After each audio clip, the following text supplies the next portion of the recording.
नमस्कार। इस समय आप देख रहे हैं news in India. News in India में आपका स्वागत है। आइए नजर डालते हैं आज की कुछ खास खबरों पर। प्रधानमंत्री नरेंद्र मोदी का आह्वान, विश्व में प्रभावी भूमिका निभाने के लिए भारत को होना है तैयार। Grand finale smart India hackathon 2020 में पीएम ने कहा, नई शिक्षा नीति से भारत बनेगा ज्ञान का केंद्र।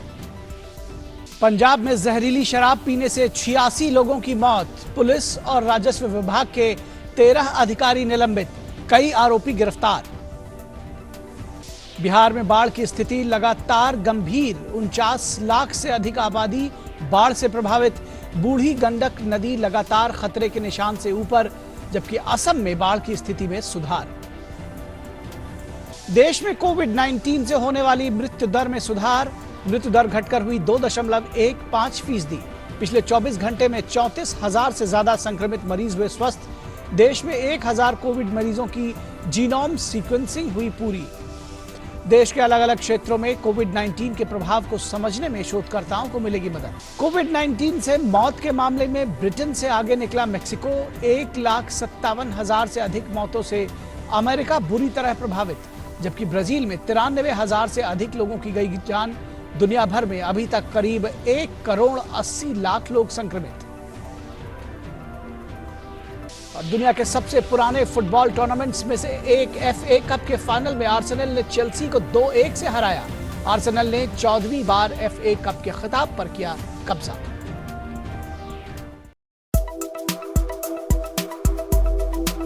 मैनपुरी में चेक पोस्ट पर रात बदमाशों ने बाइक सवार युवक को रोक लिया।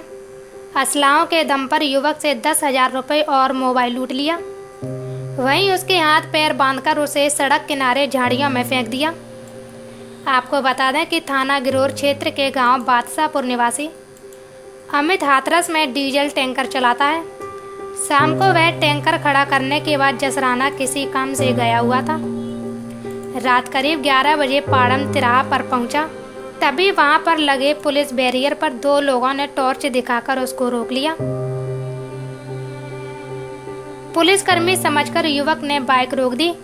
बाइक रुकने के बाद झाड़ियों में छिपे 3 अन्य युवक भी वहां पहुंच गए। वह जब तक कुछ समझ पाता तब तक बदमाशों ने उसे पीटना शुरू कर दिया। बदमाशों के हाथों में देसी राइफल और तमंचे थे। एक बदमाश ने सिर पर तमंचा लगाकर जेब में रखे 10,000 रुपये और मोबाइल लूट लिया। वहीं युवक के हाथ पैर बांधकर करीब 200 मीटर दूर एक नलकूप के पीछे झाड़ियों में फेंक दिया। सुबह नगला दुर्जन के ग्रामीण युवक की चीख पुकार सुनकर मौके पर पहुंचे और उसे बंधन मुक्त किया। लूट की सूचना पर प्रभारी निरीक्षक ओम प्रकाश घटना स्थल पर पहुंचे।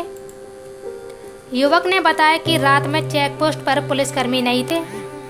घटना की जानकारी मिलने के बाद एसपी अजय कुमार पांडे ने एएसपी मधुवन कुमार को जांच के लिए भेजा। एसपी ने घटना स्थल का निरीक्षण किया। घटना को गंभीरता से लेते हुए लापरवाही बरतने वाले मुख्य आरक्षी प्रताप सिंह को निलंबित कर दिया। वहीं 2 होमगार्ड भारत सिंह और राम खिलाड़ी के खिलाफ रिपोर्ट कमांडेंट को भेज दी है। एसपी ने थाना प्रभारी ओम प्रकाश और चौकी इंचार्ज मौकमपुर साहब के सिंह के विरुद्ध जांच के आदेश दिए हैं। एसपी का कहना है कि जांच के आधार पर दोनों के विरुद्ध कार्रवाई की जाएगी। पाड़म तिराहा के पास चेक पोस्ट पर जिन पुलिसकर्मी और होमगार्ड की ड्यूटी लगी थी, वह आखिर घटना के समय कहां थे, इसके बारे में अभी तक आधिकारिक तौर पर कोई जानकारी नहीं मिल सकी है। बादशाहपुर के रहने वाले हैं और ये देखो हमें मारा है। कल नाइट को हम आ रहे थे वहाँ जसराने से, तो यहाँ थाना ओछा लगता है, ये पाड़म तिराया है। यहाँ पे मेरे को ये देखो मारा है ऐसे करके। 4-5 लड़के थे, उनके पास बंदूक थी, तमंचा था और मेरे को मार के मेरे पैसे मोबाइल वोबाइल सब ले लिया है। मेरे ये देखो चोटें आई हैं, मेरे हाथ बांध दिए, खंडी में डाल दिया, बाइक डाल दी मेरी खंडी में। और फिर वहाँ पे मेरे को लूट के और मेरे को वहाँ पे बांध दिया। पूरी नाइट में वहाँ चिल्ला पुलिस वहाँ थी, लेकिन वहाँ ड्यूटी पे तो, लेकिन वहाँ वो सो रहे थे, वहाँ कोई गार्ड था नहीं। गार्ड कितनी देर बाद आए? गार्ड आए, गार्ड को मैंने जब बुलाया तो 4:30 बजे मेरे को वहाँ से बोला। मैं वहाँ बना पड़ा था। चिल्ला रहा था तब मेरे को उधर से खोल रहे थे वो। की तरफ दिल्ली पुलिस ने फरवरी में उत्तर पूर्वी दिल्ली में हुए दंगों की कथित साजिश के सिलसिले में जेएनयू के पूर्व छात्र नेता उमर खालिद से पूछताछ की है। पुलिस ने उमर खालिद का मोबाइल भी जब्त कर लिया है। दिल्ली पुलिस की स्पेशल सेल गैर कानूनी गतिविधि अधिनियम के तहत मामला दर्ज कर दिल्ली दंगों की साजिश की जांच कर रही है। और भारत में कोरोना वैक्सीन पर क्लिनिकल ट्रायल चल रहा है। देश की 2 कंपनियां वैक्सीन बनाने के काम में आगे हैं। वैक्सीन डेवलपमेंट को लेकर डिपार्टमेंट ऑफ बायोटेक्नोलॉजी की सेक्रेटरी डॉक्टर रेणु स्वरूप से खास बातचीत की हमारे संवाददाता नितेंद्र सिंह। और खबर मेक्सिको से, जहां कोरोना वायरस से मौत के मामले में वो विश्व में तीसरे स्थान पर अब पहुंच गया है। वहीं अमेरिका पहले और ब्राजील दूसरे स्थान पर है। मेक्सिको में अब तक 46,700 के करीब लोगों की मौत हो चुकी है, जबकि इससे 4,24,000 से ज्यादा लोग संक्रमित हैं। कोरोना से मौत के मामलों में इससे पहले ब्रिटेन तीसरे स्थान पर था, जहां अब तक 46,200 से अधिक लोगों की मौत हो चुकी है। गौरतलब है कि अमेरिका में अब तक 1,57,000 से अधिक, तो वहीं ब्राजील में 93,000 से अधिक लोगों की कोरोना के चलते मौत हो गई है। विश्व स्वास्थ्य संगठन ने चेतावनी दी है कि इस महामारी का प्रभाव आने वाले दशकों तक महसूस किया जाएगा।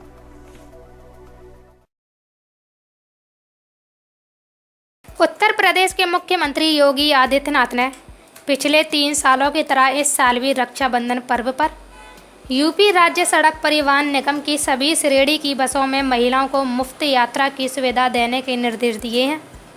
इसके तहत 2 अगस्त की मध्य रात्रि 12 बजे से 3 अगस्त की मध्य रात्रि 12 बजे के बीच 24 घंटे यह सुविधा दी जाएगी। इस पुष्टि यूपी सरकार के प्रवक्ता ने की।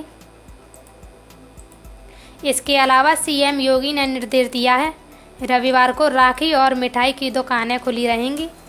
कोविड-19 और संचारी रोगों पर नियंत्रण के उद्देश्य से प्रदेश में विशेष स्वच्छता और सैनिटाइजेशन अभियान के लिए शनिवार और रविवार को बाजारों की साप्ताहिक बंदी निर्धारित है। मुख्यमंत्री ने रक्षाबंधन पर्व पर पुलिस को सघन पेट्रोलिंग करने के निर्देश भी दिए हैं। मुख्यमंत्री ने कहा कि रक्षाबंधन के अवसर पर कोविड-19 के प्रोटोकॉल का पूरा पालन किया जाए, कोई भी सार्वजनिक आयोजन न किए जाएं, पर्व के सभी अनुष्ठान घर पर ही रहकर किए जाएं। इससे पहले योगी सरकार ने अनलॉक 3 के लिए दिशा निर्देश जारी किए थे, जिसमें 1 से 3 अगस्त के मध्य बकरीद और रक्षाबंधन त्यौहार को ध्यान रखते हुए शनिवार और रविवार को मिठाई, बेकरी, पशु विक्रय और राखी विक्रय की दुकानों को सुबह 9 बजे से शाम 5 बजे तक खोले जाने की इजाज़त दी गई थी। और खबर फुटबॉल के मैदान से, दुनिया की सबसे पुराने फुटबॉल टूर्नामेंट्स में से एक FA कप के फाइनल में आर्सेनल ने चेल्सी को 2-1 से हरा दिया। आर्सेनल ने 14वीं बार FA कप के खिताब पर अपना कब्जा किया है। आर्सेनल के लिए पियरे एमरेक अउनमेयांग ने दोनों गोल दागे, वहीं चेल्सी के लिए एकमात्र गोल क्रिस्टियन पुलिसिच ने किया। मुकाबले में हाफ टाइम तक दोनों टीमें बराबरी पर थीं, लेकिन दूसरे हाफ के शुरुआती दौर में गोल दागकर आर्सेनल ने 2-1 की बढ़त बना ली और आखिरी तक वो इस पर कायम रही। इस जीत के साथ ही आर्सेनल की टीम ने यूएफए कप यूरोप लीग के अगले सीजन में जगह बना ली है। कोरोना वायरस महामारी के कारण पहली बार इस प्रतिष्ठित टूर्नामेंट को दर्शकों के बिना खेला जा रहा है। टीमों के सहयोगी सदस्यों के साथ सिर्फ 300 लोगों को मैदान के अंदर जाने की। और अयोध्या में भव्य और दिव्य राम मंदिर के निर्माण की तैयारी जोर शोर से चल रही है। 5 अगस्त को प्रधानमंत्री नरेंद्र मोदी मंदिर का भूमि पूजन करेंगे। उससे पहले अयोध्या में श्री राम जन्मभूमि तीर्थ क्षेत्र न्यास इस कार्यक्रम को अद्भुत और अलौकिक स्वरूप देना चाहता है। अयोध्या की इमारतों की दरो दीवार पर भगवान श्री राम के जीवन से जुड़ी घटनाओं को तस्वीरों के जरिए उकेरा जा रहा है। 5 अगस्त को पहले ही अयोध्या के घाट दीपों और रंग बिरंगी लाइट्स से जगमग कर रहे हैं। एक तरह से कहें तो यहाँ घाट पर दिवाली जैसा दृश्य दिखाई दे रहा है। अयोध्या में चल रही अलग अलग तैयारियों के बीच जगह जगह मंडली भजन कीर्तन का दौर भी चल रहा है।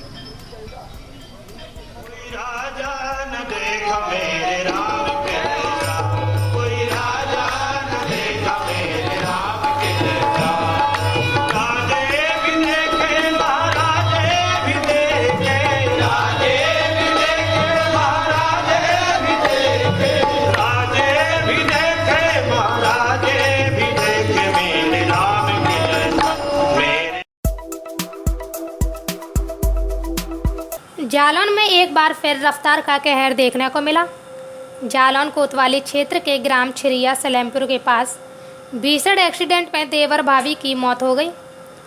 कोरोना के चलते शासन की गाइडलाइन के अनुसार सप्ताह में शनिवार रविवार को पूर्ण रूप से लॉकडाउन जारी है, लेकिन फिर भी पुलिस की लापरवाही के चलते लोग लगातार नियमों का उल्लंघन करके रोड पर फर्राटा भरते नजर आ रहे हैं। जालौन कोतवाली क्षेत्र के ग्राम पमा निवासी जीतू कुशवाहा अपनी भाभी संगीता के साथ बाइक पर घर से बैंक जा रहा था, लेकिन कुछ ही दूरी पर ग्राम छिरिया सलेमपुर के पास तेज रफ्तार डीसीएम ने बाइक में जोरदार टक्कर मार दी। टक्कर लगते ही दोनों बाइक सवार उछलकर रोड पर जा गिरे। सिर में गंभीर चोटें लगने के कारण देवर भाभी ने घटनास्थल पर ही दम तोड़ दिया। राहगीरों ने पुलिस और परिजनों को सूचना दी। सूचना पर पहुंची पुलिस ने दोनों को सामुदायिक स्वास्थ्य केंद्र जालौन पहुंचाया, जहां डॉक्टरों ने उन्हें मृत घोषित कर दिया। बिहार से जहां बाढ़ की स्थिति लगातार गंभीर बनी हुई है, फिलहाल प्रदेश के 14 जिलों के 112 प्रखंडों की 1043 पंचायतें बाढ़ से प्रभावित हैं, जबकि 49 लाख से अधिक आबादी पर बाढ़ का असर देखा जा रहा है। पिछले 24 घंटों के दौरान मुंगेर और दरभंगा में 2 तटबंधों के टूट जाने से इन जिलों में बाढ़ की स्थिति खराब हो गई है। मुंगेर जिले में उल्लास बांध टूटने से किसानों के खेतों में पानी घुस गया, जिससे सैकड़ों बीघे में लगी धान की फसल बर्बाद हो गई है। किसानों के अनुसार खेतों तक पानी पहुंचे, इसको लेकर डंगरी नदी पर बने पाइन से पानी निकासी करके पानी खेतों तक पहुंचाने के लिए उल्लास बांध बनाया गया था। पानी तेजी से फैलने लगा। ग्रामीणों ने अपने स्तर से कटान रोकने का प्रयास किया। बाद में जिला प्रशासन के सहयोग से कटान पर काबू पा लिया। बताते चले कि दरभंगा में बाढ़ से 16,29,000 से अधिक की आबादी प्रभावित है। यहाँ 186 पंचायतों में बाढ़ का असर है। यहाँ बचाव और राहत कार्यों के लिए एनडीआरएफ की 2 और एसडीआरएफ की 1 टीम लगाई गई है। समस्तीपुर जिले के रोसड़ा में बूढ़ी गंडक का जलस्तर 1987 के उच्च बाढ़ स्तर को भी पार कर गया है। हालांकि बढ़ाव की प्रवृत्ति के साथ नदी का जलस्तर अभी स्थिर है। जिले में बागमती, कोसी, कमला और करेह नदियों के बढ़ने से कल्याणपुर, बिहान, हसनपुर और सिंधिया ब्लॉक की 33 पंचायतों के 94 से अधिक गाँव बाढ़ से बुरी तरह प्रभावित हैं। इन गांवों की 1,20,000 से ज्यादा की आबादी बाढ़ के प्रकोप का सामना कर रही है। पूर्णिया के नगर प्रखंड में हरदा कल्याणपुर मार्ग पर एक पुल के टूट जाने से खेतों में पानी भर गया है, जिससे फसल बर्बाद हो गई है। ग्रामीणों को भी आने जाने में दिक्कतों का सामना करना पड़ रहा है। मुजफ्फरपुर के सिकंदरपुर में बूढ़ी गंडक का जलस्तर ज्यों का त्यों बना हुआ है। पिछले 24 घंटों के दौरान नेपाल के जलग्रहण क्षेत्रों में भारी से लेकर मध्यम वर्षा हुई है। उत्तर प्रदेश के मैनपुरी में महिला और उसके प्रेमी की गला दबाकर हत्या कर दी गई। रविवार की सुबह दोनों के शव गांव के ही पास अलग अलग जगहों पर पड़े मिले। सूचना पर पहुंची पुलिस ने शवों को पोस्टमार्टम के लिए भिजवाया है। ये घटना भोगांव थाना क्षेत्र के गांव नगला विचित्र की है। मृतकों में गांव का ही 27 वर्षीय युवक संजीव लोधी और 27 वर्षीय ऋतु है। गांव में डिप्टी सिंह के मकान के पीछे संजीव का शव पड़ा मिला। पास ही हाकिम सिंह के मकान के पास ऋतु का शव पड़ा मिला था। इस दोहरे हत्याकांड की जानकारी मिलते ही एसपी पुलिस बल के साथ मौके पर पहुंचे। फॉरेंसिक टीम के साथ ही डॉग स्क्वाड की मदद से पुलिस टीम जांच में जुटी हुई है। पुलिस ने 3 लोगों को हिरासत में लिया है, लेकिन मुख्य आरोपी गौरव लोधी की तलाश जारी है। ग्रामीणों से मिली जानकारी के अनुसार संजीव और ऋतु के बीच प्रेम संबंध थे। इसकी भनक ऋतु के पति गौरव को लग गई। मृतक संजीव के परिजनों ने गौरव पर दोनों की हत्या करने का आरोप लगाया है। ऋतु के 2 बच्चे भी हैं। पुलिस घटना के हर पहलू पर जांच कर रही है। नगला विचित्र थाना भोगांव जनपद मैनपुरी का है। इसमें आज प्रातः सूचना मिली थी कि एक संदीप नामक व्यक्ति और एक ऋतु नामक महिला, इनकी उम्र करीब 25 से 30 साल के बीच में है, इनका मृत शरीर उन्हीं के गांव में उन्हीं के घरों के बीच में पड़ा हुआ मिला था। इस पर पुलिस टीम तत्परता से पहुंची और जानकारी करने पे पाया कि इन दोनों के बीच में बोलचाल होती थी। एक ही गांव के रहने वाले हैं। मृतक संदीप की पत्नी 1 साल पहले गुजर चुकी है और ये जो मृतक महिला है उसके पति का नाम गौरव है।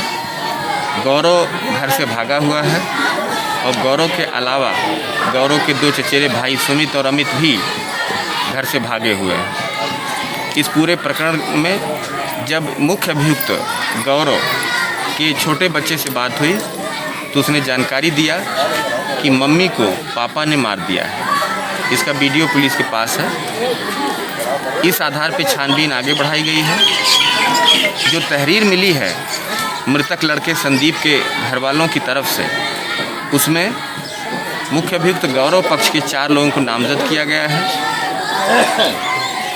उन चारों नामजदों में से एक नामजद व्यक्ति को हिरासत में ले लिया गया है। पूछताछ जारी है। दोनों मृत शरीरों को फील्ड यूनिट के द्वारा जांच करा करके मोर्चरी भिजवा दिया गया है। पोस्टमार्टम के बाद मृत्यु का कारण और स्पष्ट होगा। यद्यपि कि गले पर उनके निशान थे रस्सी के, ऐसा लग रहा था कि शायद गला घोंट के हत्या की गई हो, ऐसा प्रथम दृष्टया प्रतीत हो रहा है। पोस्टमार्टम के बाद क्लियर हो जाएगा। विवेचना मुकदमा दर्ज करके जारी रहेगी। जो भी दोषी होगा उसको शीघ्र ही गिरफ्तार किया जाएगा।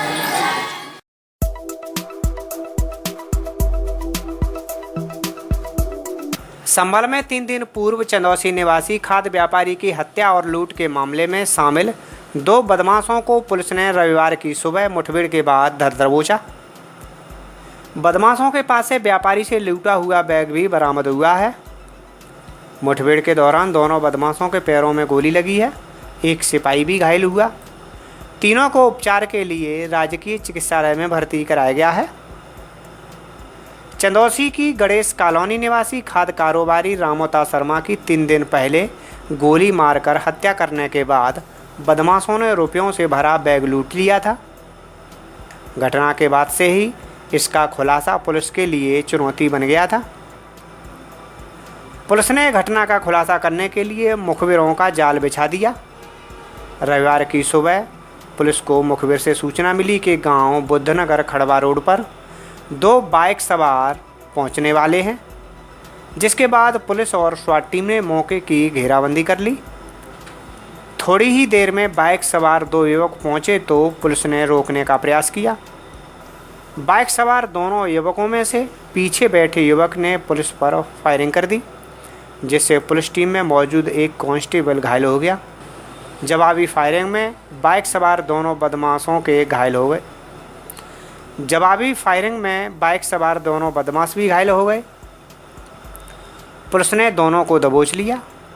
पूछताछ में दोनों ने अपना नाम संतोष मौर्य और राजेंद्र बताया। फिलहाल घायल हुए दोनों बदमाश और सिपाही का राजकीय चिकित्सालय में उपचार जारी है। 2 अपराधियों के बारे में सूचना मिली थी कि वो बुद्धनगर खड़वा मार्ग पे आ रहे हैं, जिसमें घेराबंदी की गई और इसके बाद इन लोगों ने पुलिस पार्टी पे फायर किया, जिसमें हमारा एक कांस्टेबल घायल हुआ और एक काउंटर फायरिंग में 2 अपराधी घायल हुए। पूछताछ में पता चला कि ये एक अपराधी का नाम संतोष मौर्य और दूसरे का महेंद्र है। ये फैजगंज बेहटा क्षेत्र के रहने वाले हैं। इन्होंने पूछताछ में बताया कि 30 तारीख को जो व्यापारी के साथ लूट विथ मर्डर हुआ था उसमें ये दोनों अपराधी शामिल थे। इन्होंने वही घटना कारित की थी। अभी तीनों घायलों को हॉस्पिटल भेजा गया है और इनका उपचार कराया जा रहा है। इनके क्रिमिनल इतिहास भी हैं। इनका पता किया गया है कई थानों से। इनके लगभग 1 दर्जन आपराधिक इतिहास है और बाकी इनके बारे में और जानकारी की जा रही है।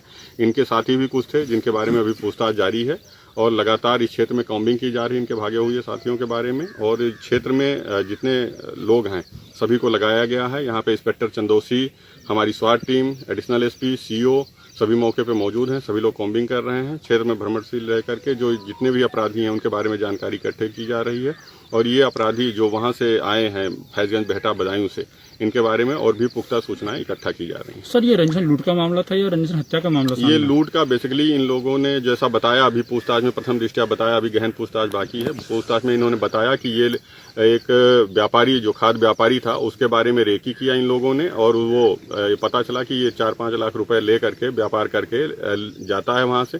3-4 दिन से रेकी कर रहे थे। उसके बाद इन्होंने एक निश्चित स्थान पे चिन्हित करके घटना कारित किया। उसके साथ लूट किया और लूटने के बाद इन्होंने छीना झपटी में उस पर फायर किया, जिसमें जो मृतक है राम अवतार, उसकी मृत्यु हो गई और उसका बेटा जो है विशाल, उसने इनको बैग दे दिया था। उसके पास बैग था जिसको इन्होंने लूट लिया था। वो बैग भी बरामद हुआ है और उसमें रखी हुई पॉस मशीन और उसके कागजात, ये सारी चीजें बरामद हुई हैं मौके पे। अभी इसके बारे में विधिक कार्रवाई की जा रही है।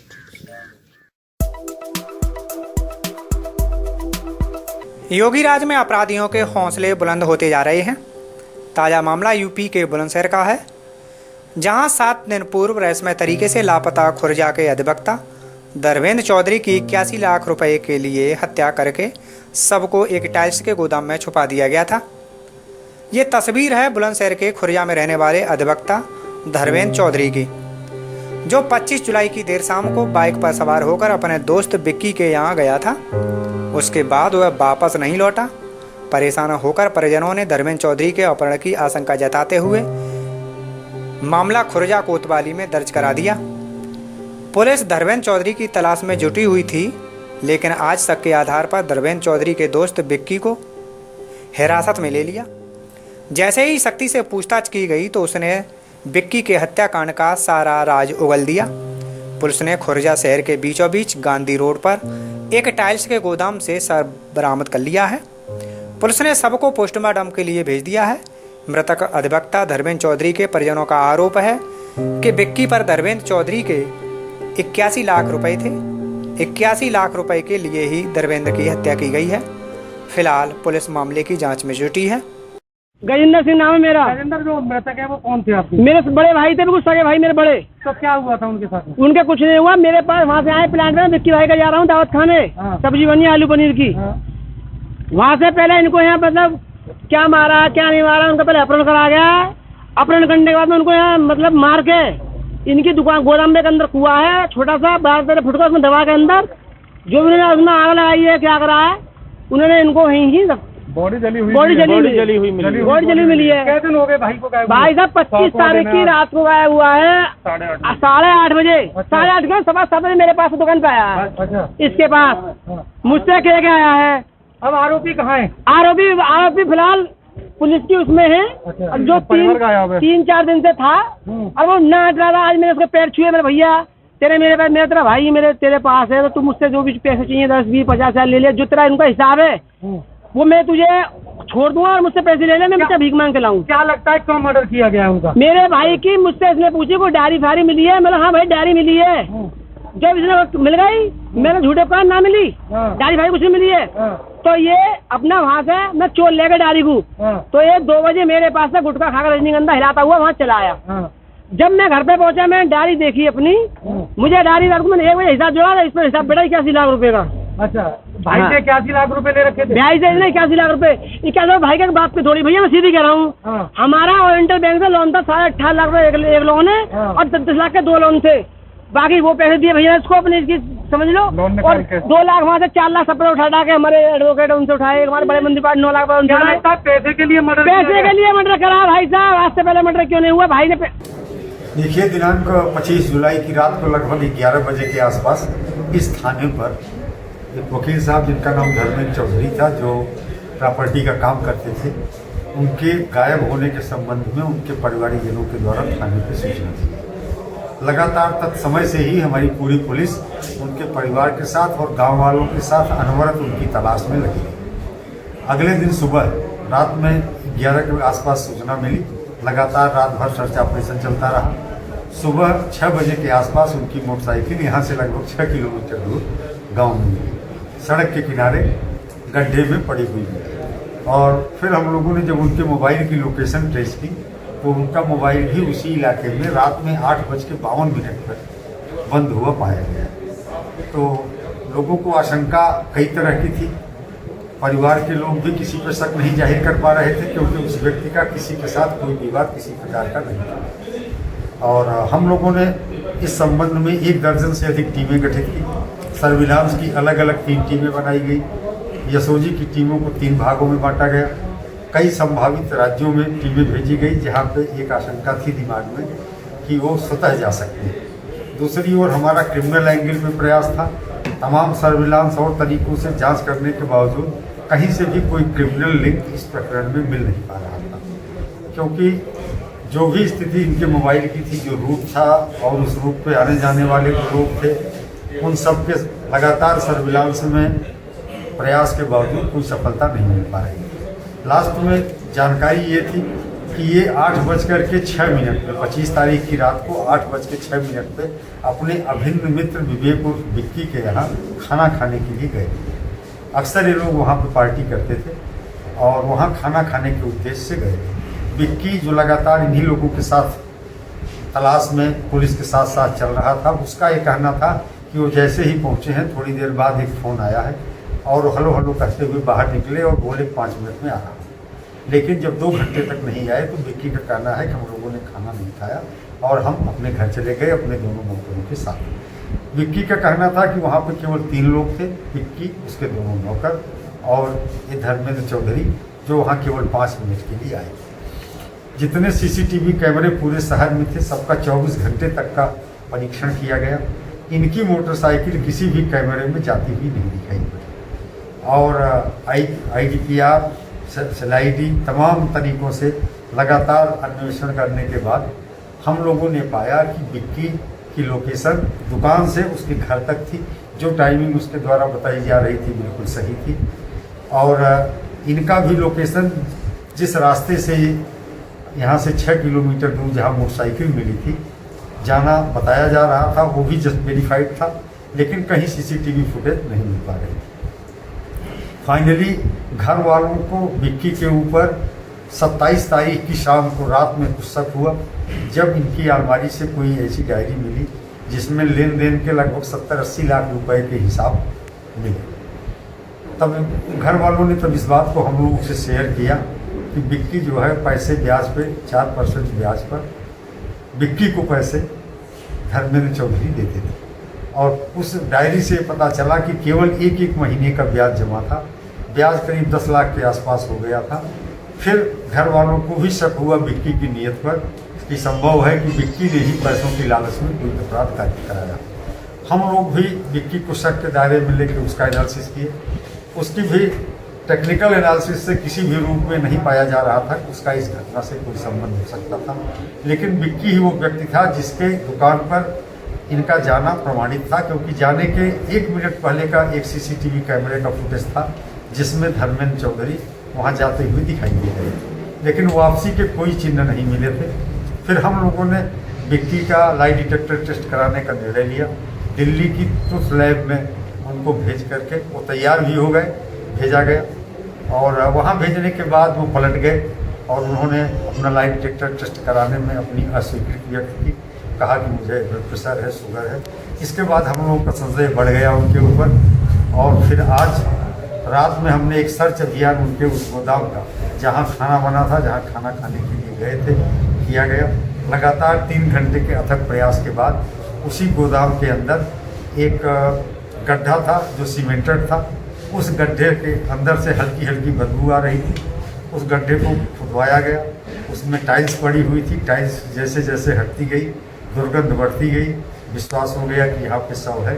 वीडियोग्राफी कराते हुए फील्ड यूनिट की मदद से शव को वहाँ से निकाला गया और इस तरह से अभियोग का। सर अभी कितने लोग इसमें गिरफ्तार किए गए? देखिए तीनों जो हैं संदिग्ध, दोनों नौकर और विक्की पुलिस के हिरासत में हैं और हम उनसे पूछताछ करके इसको हम अमली जामा साक्ष्य। सर चूँकि हत्या जहाँ भी हुई शव को ठीक चौकी के पीछे ठिकाने लगाया गया था, ऐसे में चौकी और चौकी प्रभारी जहाँ भी पुलिसकर्मी वो तैनात थे, उनकी भूमिका किस तरीके से आप देख रहे हैं? देखिए उनकी इस प्रकरण में कोई भूमिका नहीं है। अगर किसी का घर थाने के पीछे है और घर के अंदर वो ये क्राइम करता है तो थाना इन्वॉल्व नहीं माना जा सकता है। ठीक वही स्थिति है, क्योंकि ऐसा नहीं था, इनकी उस व्यक्ति के साथ कोई रंजिश नहीं थी, बल्कि घनिष्ठ घरेलू संबंध थे और इन्होंने 70 लाख से अधिक रुपए उसके साथ लगा रखे थे। उसके यहाँ भोजन करने गए थे। अब तो कहीं न कहीं घर किसी का होता ही है, तो इसलिए उस चीज़ का इससे कोई संबंध